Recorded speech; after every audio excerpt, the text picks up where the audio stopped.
There's a certain magic to holding a passport in your hand. It's not just a piece of paper or a government-issued ID. It's a symbol of possibility, of adventure waiting just beyond the horizon. It's more than just a booklet.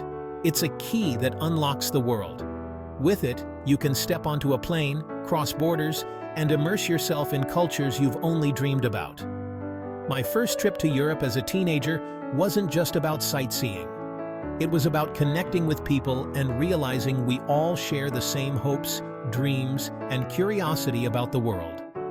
Every conversation, every shared laugh made the world feel a little smaller and a lot friendlier. Travel broadens our perspectives and replaces fear with understanding. It teaches us that differences are something to celebrate, not fear. This little book represents a promise of freedom, the freedom to wander, learn, and grow.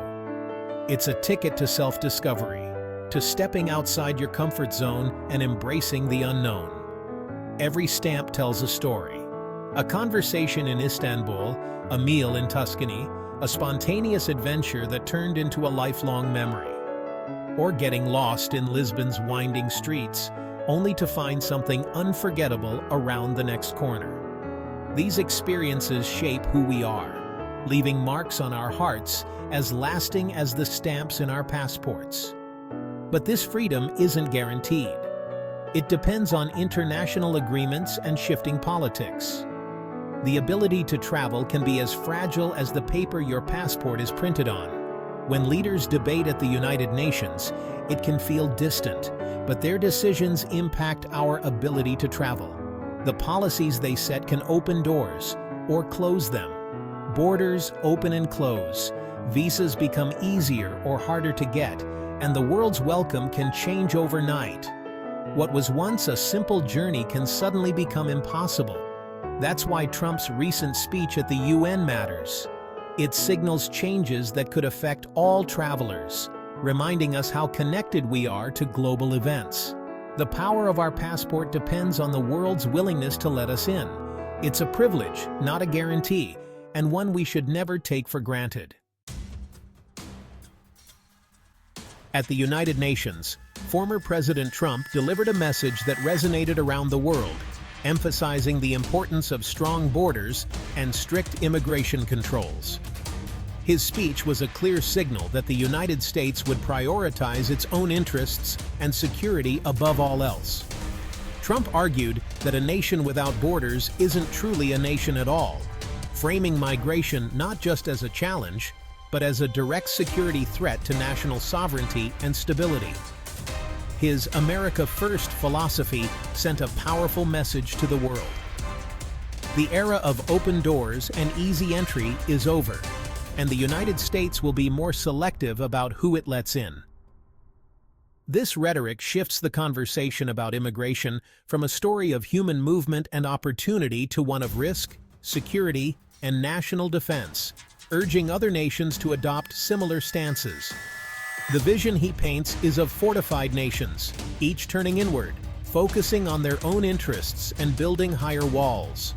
This approach directly challenges the spirit of global community and cooperation that the United Nations was originally built to promote and protect. For ordinary travelers, this shift means longer lines, more intense scrutiny, and an increased sense of suspicion and uncertainty at every border crossing. The ease and freedom of modern travel, something many of us take for granted, is built on decades of trust, international agreements, and cooperation between nations. When world leaders champion division and isolation, that foundation of trust and openness begins to erode, making travel and connection more difficult for everyone. The era of easy, open travel may be far more fragile than we realize, and could disappear faster than we expect. If this trend continues, the world could become less welcoming, more divided, and more suspicious. One speech, one policy, and one border at a time. How do these policies affect us, the everyday traveler?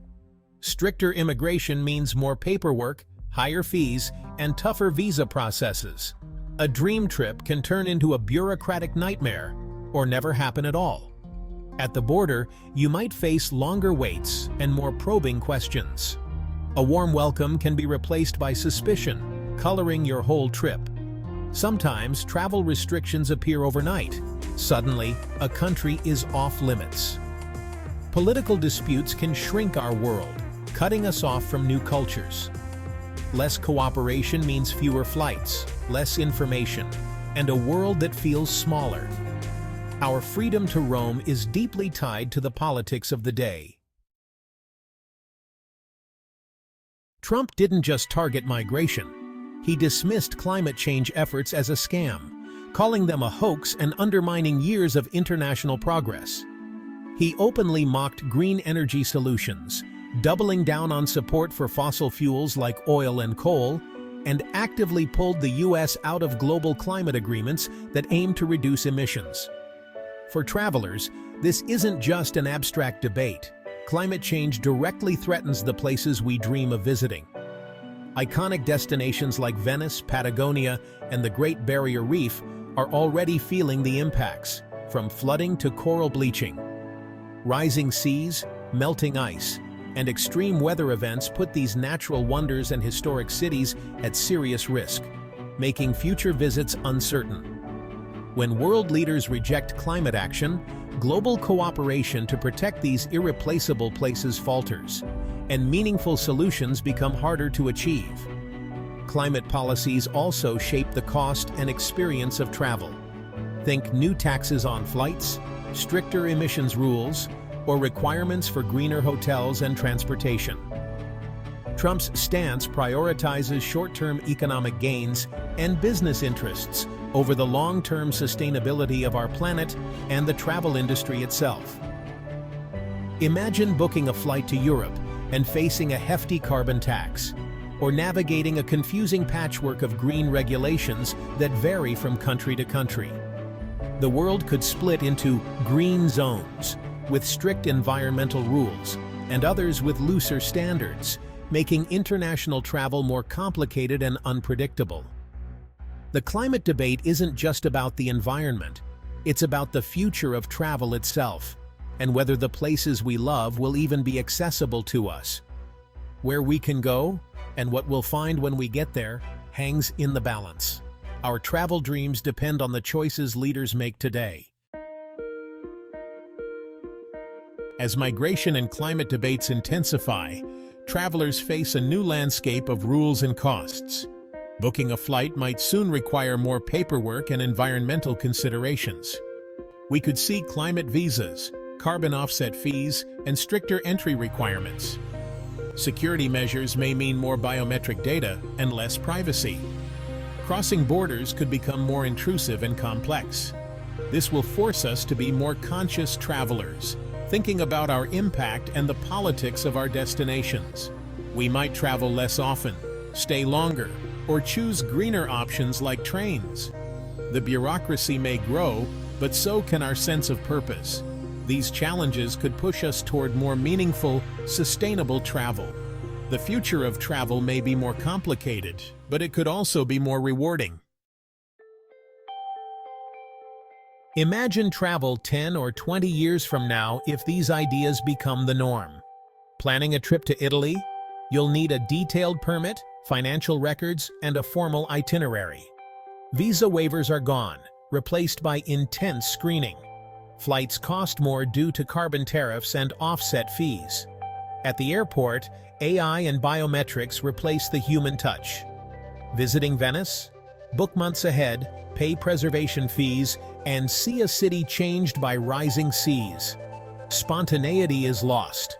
Travel is carefully planned and more expensive.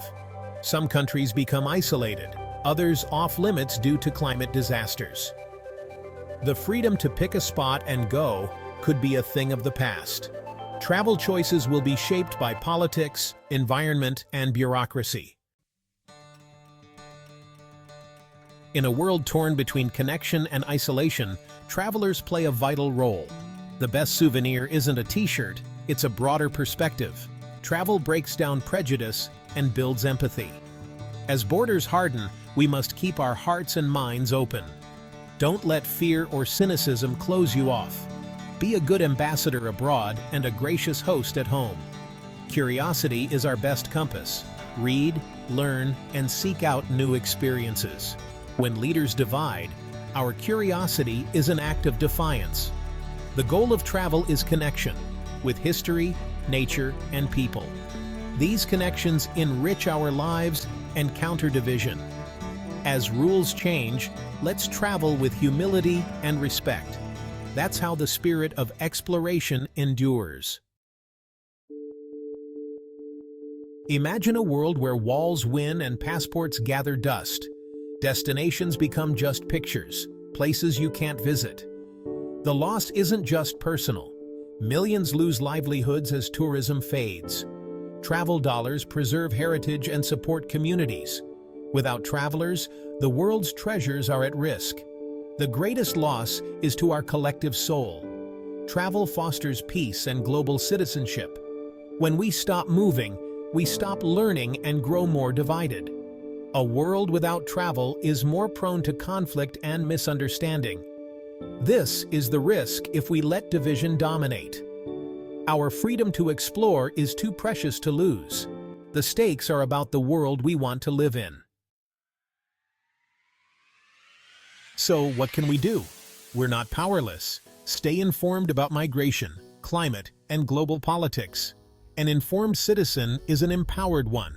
Vote with your wallet, travel thoughtfully, and support sustainable, welcoming destinations. Be a respectful guest and support local communities. Every trip is a vote for a more open world.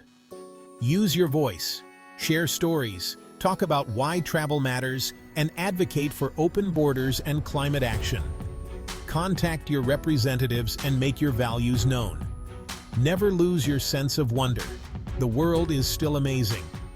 Keep learning, exploring, and connecting. Whether you travel far or near, approach the world with an open mind. Our passports are keys. Let's keep the doors open.